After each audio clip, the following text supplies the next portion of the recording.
Hello and welcome to another Key Smash Studios video. Today we're going to be talking about how to make an ice material in Unreal Engine 4. This is a little bit of a more complicated material, so we're going to have to progress pretty quickly, but I will make sure that we don't skip any steps and you can see everything along the way. The other day I was watching a YouTube video and I came across one that had a really cool idea about moving the subsurface of a material underneath the surface of a material. So you can see that we have a surface of this ice, and then underneath, as we move the camera vector, it changes the material underneath the main surface of it. So this is just a plane. If I go underneath the plane, we can see that it has no effect, like it's just completely gone. So there's no secondary objects. This is all just shaders, and I found it to be quite fascinating, so I took it a step further and tried to turn it into ice. We're going to go through this today. As always, like, comment, subscribe, all that jazz. It really does help us out, and we'll hop right into this. Obviously, I've already made this, but I made a blank one, and we're going to go through this step by step. You can ignore these check marks, as that's just my version control. If you'd like a video on how to set up version control in Unreal, please let me know in the comments down below. But we're going to open up this base material here, and we're going to get started. The first thing that we're going to do is we're going to come down here, and we're going to select our ice YouTube. This is just the material name, and we're going to scroll down a little bit, and we're just going to find where it says no tessellation. And what we're going to do, we're going to come down here, and we're going to put in P in triangles, and that's going to change some of the parameters that we can use within our material in the first place. The only thing that we need to make sure that we check right here is we're going to check crack-free displacement, and I'll mention why later when we get to tessellation. The first thing we need to do is work on our base color. The base color is fairly simple in itself. We're going to take a texture sample, and we're going to sort of add a color to it. So the texture sample that I'm going to use is all within the starter content. So we're going to go right here, we're going to right click, we're going to type in texture sample, and then in our texture, if you type basalt, you'll find that there's a T-Rock Basalt D, and this is just the texture that I've been using.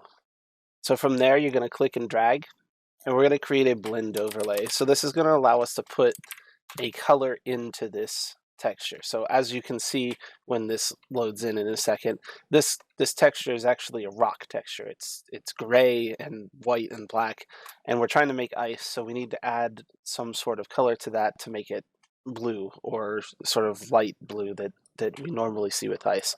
So we're going to come down here, and we're going to create a constant 3 vector. And a constant 3 vector is going to let us put an RGB value to give it a specific color. As far as our specific colors go, I'm going to say 0.6764 here. And this is just what I happen to know is a really light blue. So 0.980092. And 1 for our blue.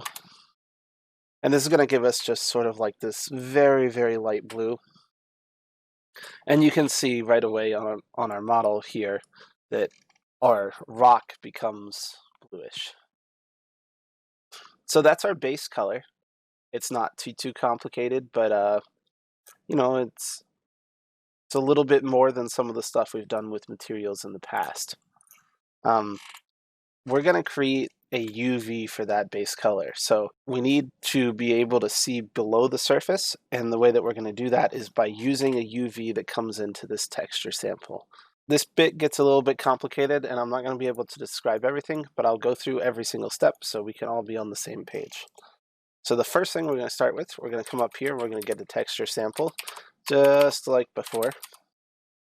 So we have a texture sample, and I'm actually going to copy paste this so we have 2 of them. We're going to need this second one in a little bit. Secondly, we're going to need a camera vector. So this camera vector WS is going to tell us the vector of the camera, the way that the camera is looking. And we're going to take that, and we're going to get a transform vector. And we're going to get a transform vector. So we're taking a vector and looking at it in the world space. And we are going to merge that into a custom reflection vector. So we are taking our camera, and we're going to take a texture, and we're going to merge those together into a reflection. This is sort of part of how we're going to get the underlayer of the ice.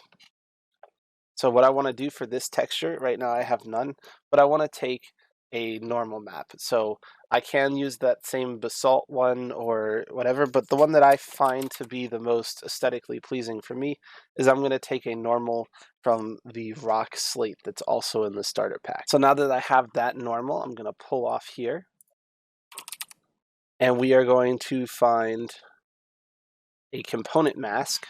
So this is going to let us mask our RGB values. So we're going to grab the component mask, and we are going to copy that. And I'm just going to paste one down here because we're going to need one in a bit.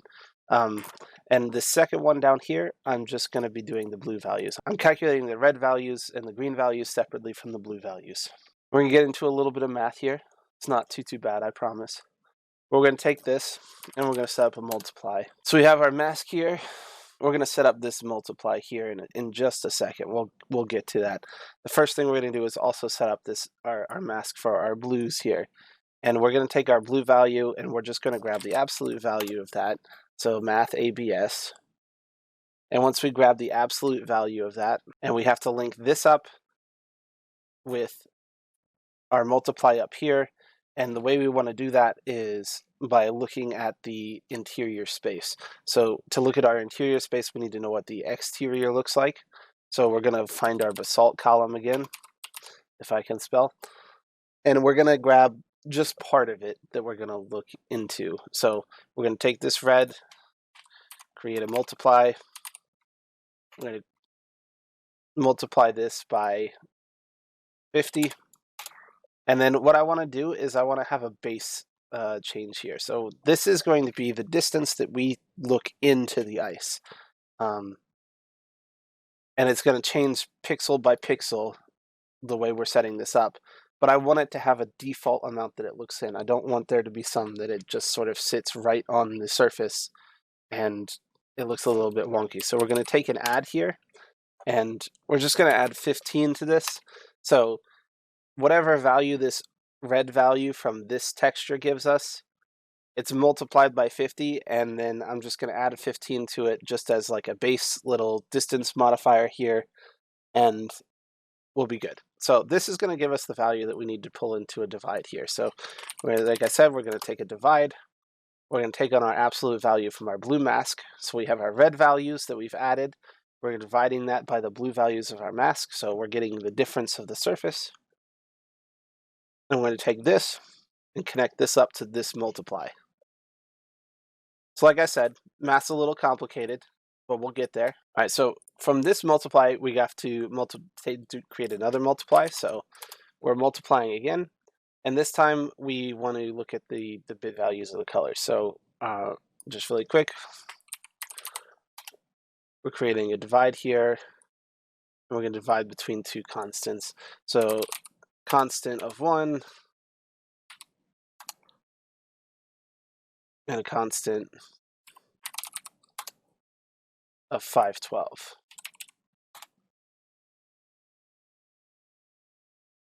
And then from here, what we want to do is we want to grab our texture coordinates. So we're going to apply all of this to the coordinates of the geometry that we're working with.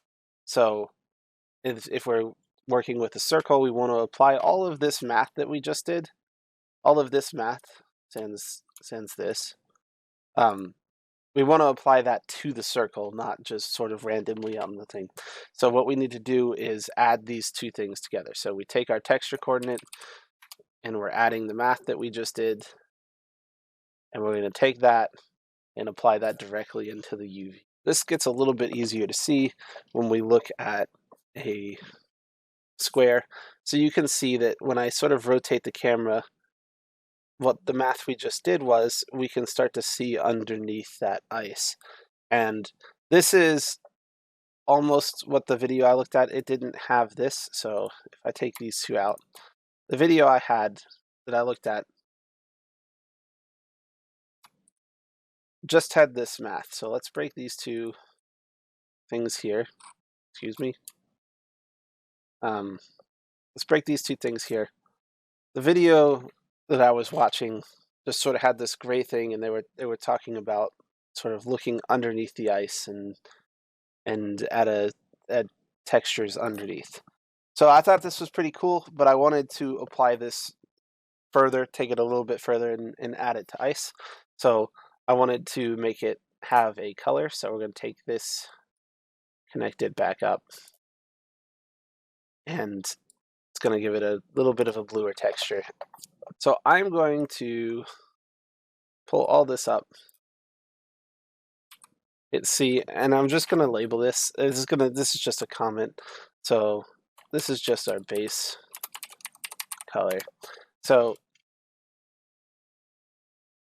now we need to work on the rest of our material.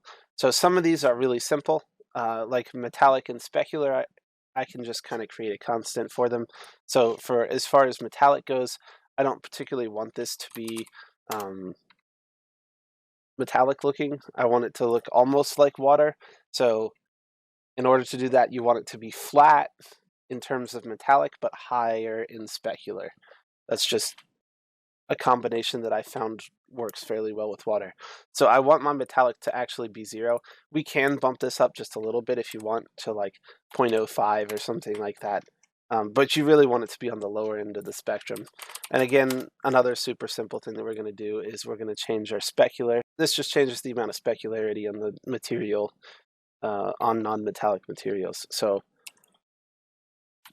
you know, something higher on the spectrum towards 1.85, 0.9, 0.7, somewhere higher on the spectrum is going to give us a little bit of a better effect once we do some of our normal mapping and things of that nature. So right now we have a ice looking cube. It's essentially a direct cube that has the effect of ice that we want. Meaning that like we can look into it and it looks the same as when we're looking into an ice cube, but it doesn't actually look like an ice cube. It just kind of looks like a cube that has that effect. There's a couple things that we can do to sort of appease that. The first and foremost is that we can add a normal map to this. So in our normal map, this is just how much we want to alter the surface. We want to make the surface a little bit uneven because ice isn't even. So we're going to take another texture sample, and if I just connect this texture sample up to normal and I just drag it in normal here, so let's take our slate normal that we were using before. If I just do this, you can see that once this renders in, it's going to have shape just like ice before. However, I don't really want it to be that strong, so all I'm going to do is I'm going to drag this out, and I'm just going to divide it. I'm going to divide it by 2, just so it's just a smidgen weaker. It's not super necessary to do that, but I find it to be a little more aesthetically pleasing with ice. The second thing that we're going to do to really add some value into our shape on the outside is we're going to set up roughness, and then we're going to set up tessellation. And tessellation just sort of edits the shader just a little bit. It actually adds the only thing in shaders you can do that actually adds some polygons. So if you're really struggling to lower the polygons of your game, I would avoid the tessellation step, and we'll go through that in a second. But for roughness, we're going to do something very similar to what we just did, where we take a texture sample and then modify it with math. So we're going to come here, create another texture sample.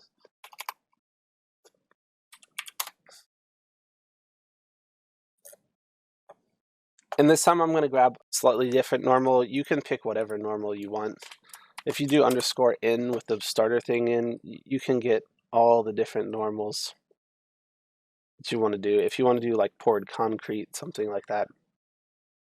All these normals are a little bit different. But here, I'm going to drag this into an add. And all this add's going to do is we're going to be able to add something to the roughness. I want to further extrapolate the information of this normal into the roughness.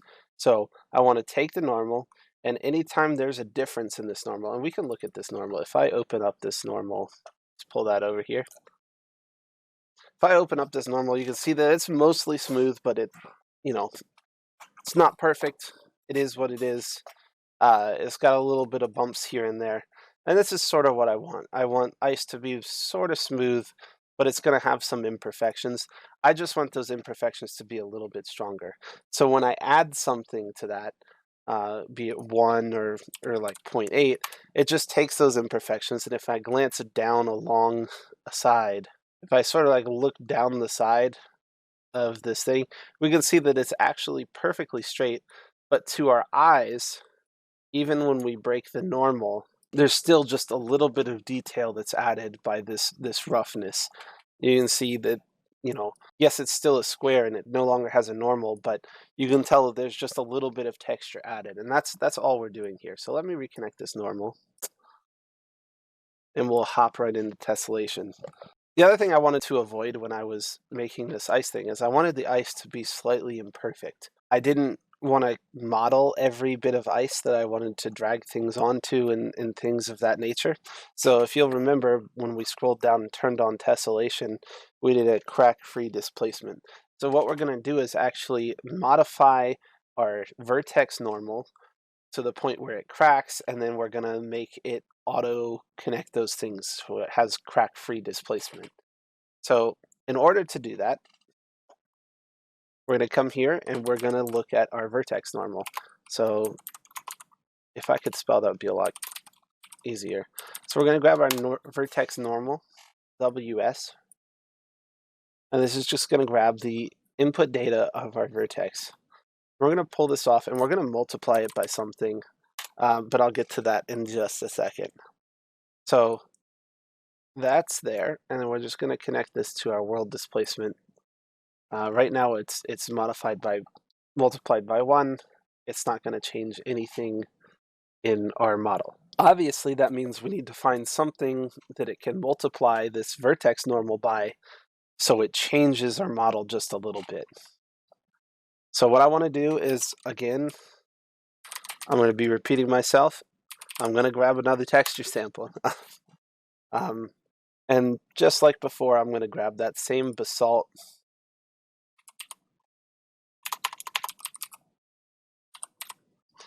texture that I was using. I'm going to click and drag this RGB value off.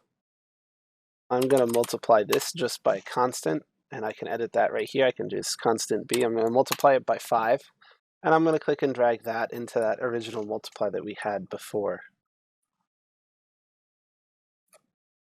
So really what we're looking to do here is to mess with our corners here, and we are going to modify that by increasing the amount of tessellation. So this tessellation multiplier, if we create a constant here, and let's do like a, I don't know, 2.2, something like that, pull this off and we'll add it to the tessellation multiplier.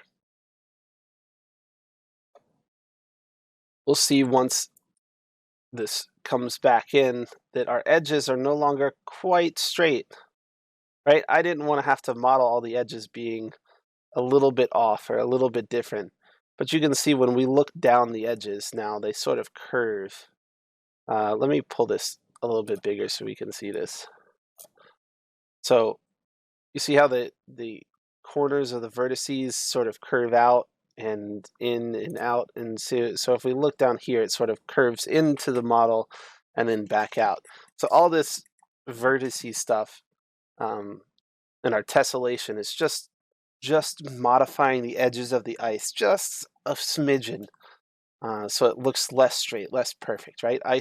Water never freezes in a perfect shape unless you really, really try to make it a perfect shape.